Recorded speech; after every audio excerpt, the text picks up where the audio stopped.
Welcome back to session session 2. I'm a little bit ahead of myself. So go ahead and take your seat. Before we begin, we'll do the invocation. So taking just a few breaths to settle in.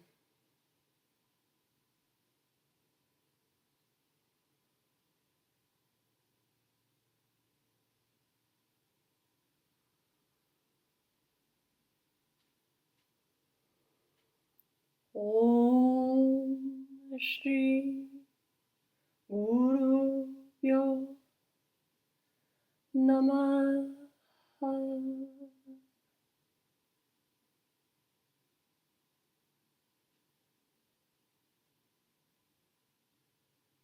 Again, we imagine our teachers and our teachers' teachers, and our teachers' teachers. We acknowledge this wisdom that has come forth over thousands of years. We acknowledge the teacher in front of us, and we acknowledge the teacher within.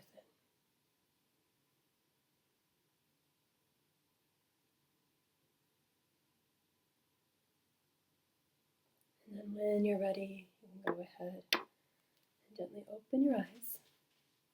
Put my reading glasses on here. And as I had started in the last time, I wanted to share a quote by one of my teachers, Dr. Douglas Brooks. This is out of his book that's actually about the Gita, but I think it speaks to part of what I was talking to in the last session about discernment in looking at these readings and reading these readings and understanding these readings. And he says, translations often betray influence. And so basically what he's saying is that the way I translate, the way anyone translates, has an influence upon it. Whether it's an influence of what we love or whatever it is, there's always going to be some sort of influence. And this is just an awareness we need to bring when we start learning teachings that are translated by someone other than ourselves. Since none of these writings were originally in English as we know it, they had to be translated. And so there's an interpretation that happens. And it's just our job to keep an awareness of what that interpretation could mean, could be correct to say, or could not. So he continues on. He says, everyone might say, take an asana, or a seat, which we will talk about later. But that's the literal translation of the word asana is seat. And rather than claim an objective, he says, or a definitive interpretation, we need to become more self-aware of each interpreter's seat. And if you recall, back in the introduction session, I spoke a bit about dualism versus non-dualism. And that was one way for you to begin to, consider the seat in which these texts are written. And so it's a kind of putting on a scholarly hat and just having some discernment. It isn't about being critical, it's about being aware. So that's just one piece of the puzzle. Oh, there's the mantra invocation to consider. So one way in which I've already asked you to do that was thinking about iśvara-praṇidhāna and what iśvara represents to you, or what represents Ishvara to you, or God, or that all-encompassing energy. And so if you haven't written that out yet or put down somehow that distinction for yourself, I encourage you to pause the video and do that now, because it will be important as we move forward so that you know which way to direct your energy for you and the way that's most speaks to you. So go ahead and pause for a moment, and then when you're ready, go ahead and hit the button. We'll begin again. So now that you have that, we are going to focus this first half of the session today on the Bhakti Marga. So the invocation, the oming at the end, all of these are part of the Bhakti Marga. Very little of this is written about in these particular yogic texts. You have to remember there are hundreds of different kinds of yogic texts written by different sages and so forth. And this one only speaks to this part of the practice in very small ways, also known what I call the sound of yoga, what I've studied as the sound of yoga. And just to remember that Ishvara, as I was saying here, is about that seat of all knowing. So whatever is representative of teachings for you, or what's omnipresent, it's neither in or out. It's omnipresent, and it reminds all of us of the source from which we came. So, sorry, I forgot to mention that earlier. So part of Bhakti, there's so many subtlety layers to this, but part of it is mantra, and that is talked about in Sutra 128. And mantra comes from the verb root man, which means to think, which I find very interesting because mantra really has so little to do with thinking, and it's more from an internal type of situation. Less, for me at least, from the mind. But again, in the beginning, it might be kind of, so I have several different layers of definitions from different people that I thought I would just share. And again, it's up to you to interpret and discern and think about these different interpretations. So on a more surface level, I've heard of one definition that just calls mantra a short essential prayer that makes wishes come true. And I have many a story I could associate with having witnessed this myself, from stateside to India, where it's used as a tool in both a way that is honorable, and also I've seen it used in dishonorable ways. So that is kind of a superficial understanding of mantra. If we go a little bit deeper, there are the parts of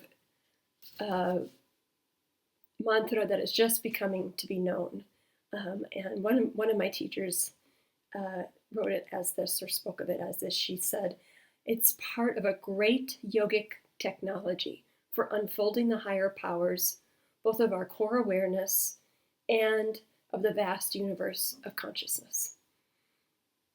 So this was a teacher that I had spent hundreds of hours with, studying mantra and Sanskrit and so forth. And then these last two quotes are much closer to my own experience at this point in my life, having now done mantra repetition for almost 22 years now. So the first one says, mantra is a doorway to an awareness that exists beyond all limited bits of information or taught knowledge. So it's a doorway to something beyond anything that's comprehended by mind. And then the last one, and the one that resonates the most with me at this point in my journey, is it is a sound that has, as the ancients say, one foot in this world and one foot in a world that transcends ordinary sensory and psychological experience. And that quote's from Rolf Solvik. And to me, that's the truest form of it for me right now. And as you practice throughout your life, different definitions will make sense at different times. That last one would have never made sense to me when I was first introduced to my first mantra on an ashram in southern India back in 1999. I was too in my head still, trying to figure things out. I hadn't yet found the way to drop in a different way. And then one of the other things that has to do with mantra is japa. And some people put that character as an H at the end, and some people don't. So you will see it written in two different ways. But japa is the repetition of mantra. And when you do that, sometimes you use, as you probably will remember from our introductory session, a mala versus a mala. A mala. So if you find mantra really intriguing and you want to know more about it, as you know, we've already kind of introduced the beginning of one in the Raja sessions, but we also I do sessions where we do a 40-day practice and we learn a mantra in depth. So you can always watch for those offerings coming up, or let me know that you want to put you on a list for that. So we're going to shift from there, and we're going to now go into the kind of the kind of overall framework for the rest of our time together, which is mostly focused on this aspect of yoga that is referred to as aṣṭāṅga. And this at first can be confusing for some people because there is a physical practice that is named aṣṭāṅga, which is a series of different postures that are done, and it has a very certain parameter around it. Whereas this, what Patanjali is speaking to, is a reference to what you have probably heard of before as the eightfold path or the 8 limbs. And so there's different sutras associated within this. And this is the bulk of the second book, or the second pada of the sutras. And so I just wanted to make that distinction between the actual physical practice that's called aṣṭāṅga versus this, which is aṣṭāṅga yoga in essence. It's confusing, but hopefully you understand. And as I break it down, you'll start to understand.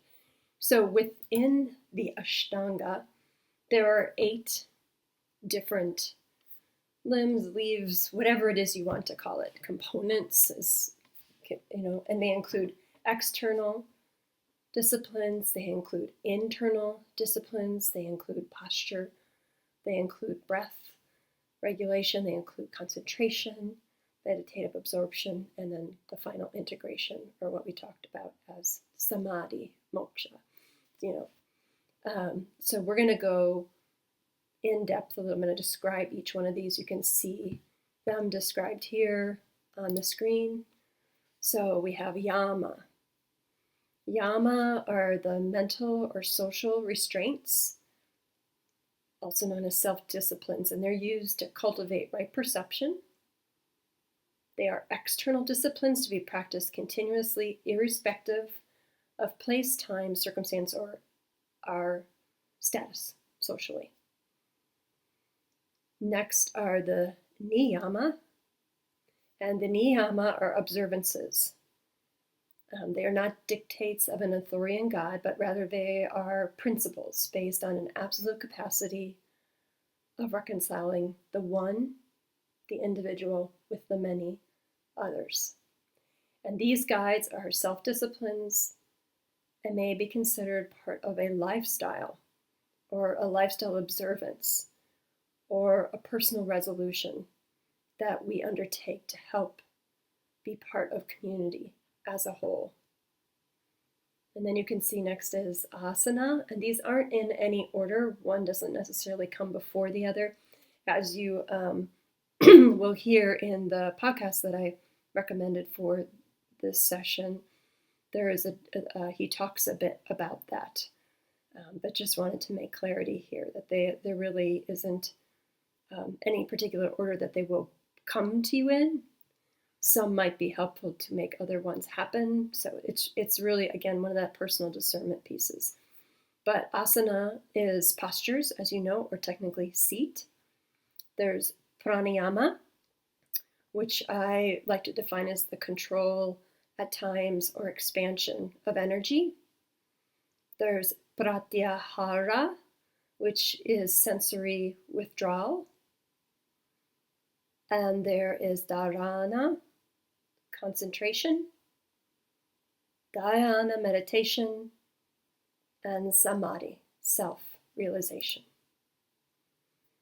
So the ancient sages practiced each of these together as a whole system.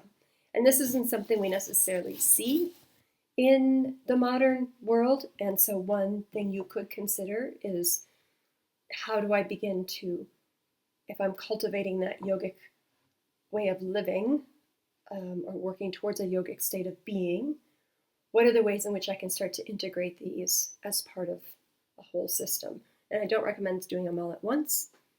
I'd say start bit by bit. I still, almost when I began my yoga journey about 6 years ago, and still there is times when certain things slip away and they have to be reintegrated. So it's not like it will happen all the time. So that's not the point, isn't? But remember, continuous endeavor to continue to practice on some level towards that effort. So again, they represent qualities of an integrated human being, and they're guidelines for life. They are meant to open us up to life versus being restrictive. So if you start to engage in something and it feels as if you're restricting yourself, there's a reassessment that needs to happen there. And you would want to speak, reflect on yourself, and or speak with a teacher, or whatever feels right for you, to kind of look at that and consider, well, how can I loosen up here a bit and not be so restrictive in my thoughts and my ways of being with that. So ultimately, they bring a purifying nurturance to citta, that heart mind, which we will talk more about. But just to remind you, the heart mind is it's a non-dualistic way of considering existence. So it's not just the mind, it's not just the heart. There's a combination that goes within the being, and it leads us to vivek, or anything that creates that discriminating perception within ourselves. So let's look at what our next sessions are going to look like. So over the next 7 sessions, I believe it is, we will go into depth into each yama and each niyama, which you can see here. And as you can see, I'm just going to pull it in because I know it can be hard to read from where you are possibly.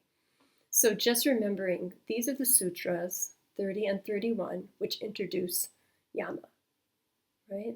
And they introduce yama as a way to consider our own behavior and thinking toward other beings.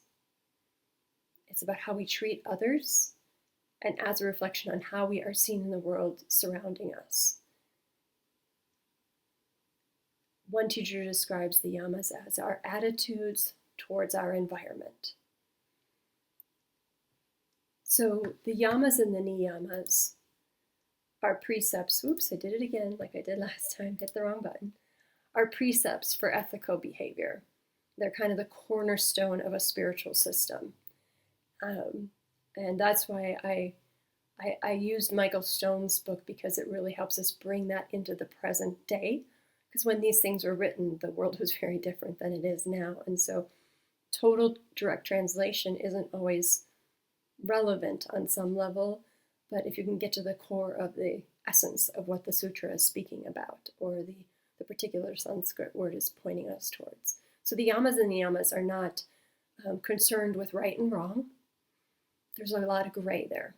And it's about allowing presence and engagement in our lives, letting them assist us in avoiding behaviors that produce suffering and difficulty, while we also embrace behaviors that can lead us to states of happiness. So you can view them as an invitation to act in ways that promote inner and outer peace. Or you could think of them as creators of harmony within and in our relationships, in our environments, to self and other. Okay? So I mentioned the yamas, and the yamas, there are, and I'm sorry, if you print down if you look at your printout from the guidebook, it has them all written there. But just very quickly, I'm going to go over them. We will go in depth in each one. over the coming sessions. So the first one is ahiṁsā, which translates as non-harming. So just a little bit about Sanskrit here. When you see, almost always, there's exceptions of course, but almost always, when you see an ah at the beginning, it's usually a negation. So himsa means violence or other things situated in that kind of mind thought. And the ah is a negation of it. So we have non-harming. Okay. Satya, which can also be a form of himsa, is about telling truth, or it will literally translate at truth.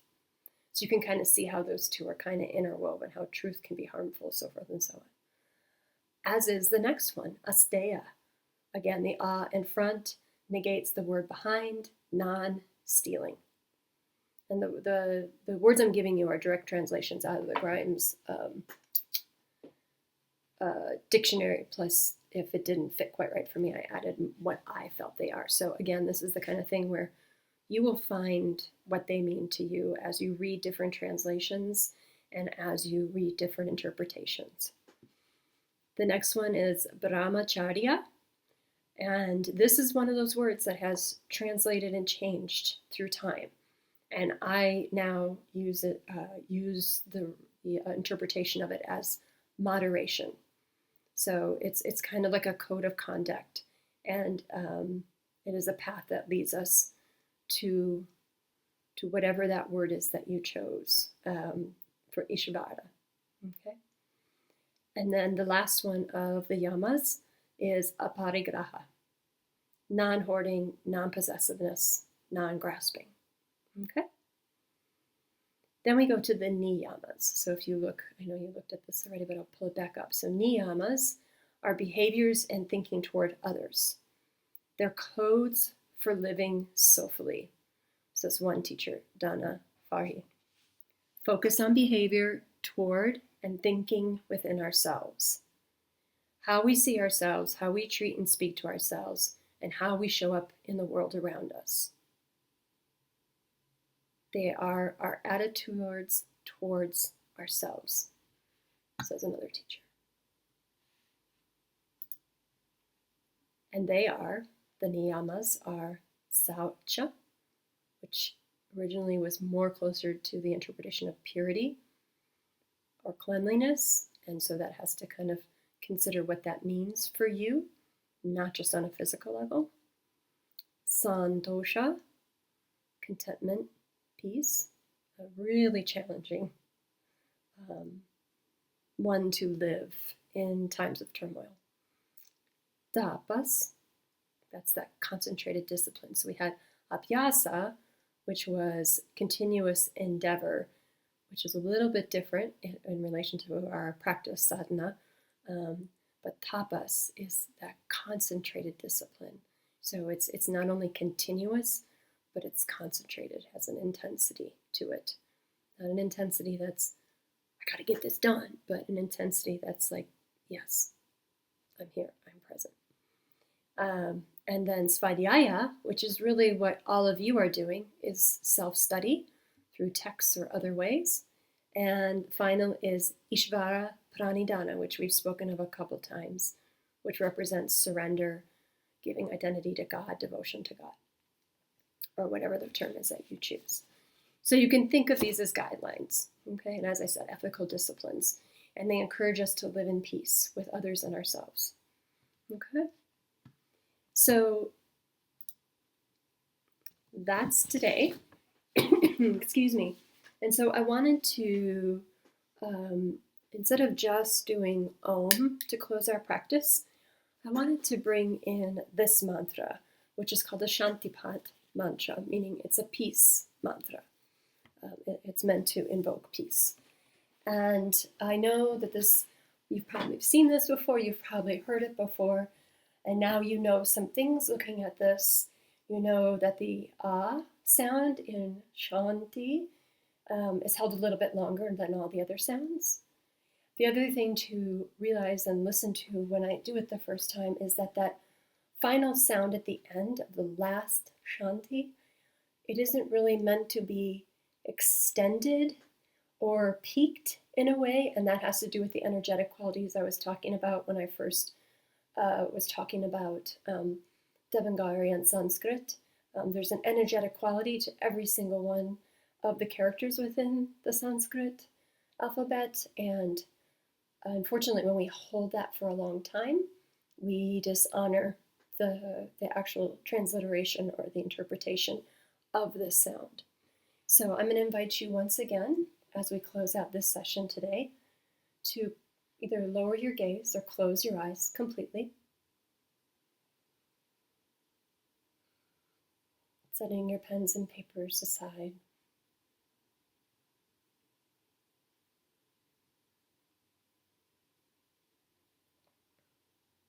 Taking the breaths you need to just maybe find some quiet within. And if you want to listen the first time today and then repeat on your own later, that's great. You could just hum with it. You could just listen to it. You could just om through it. There's lots of options. You do what suits you best, but I recommend for the first time at least just listening, just to see if it's maybe a little bit different than what you've heard before. Om Shanti Shanti Shanti.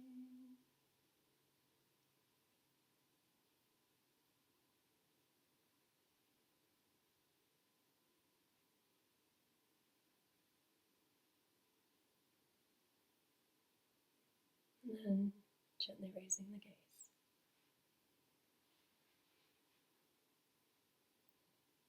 Have a great rest of your day or evening.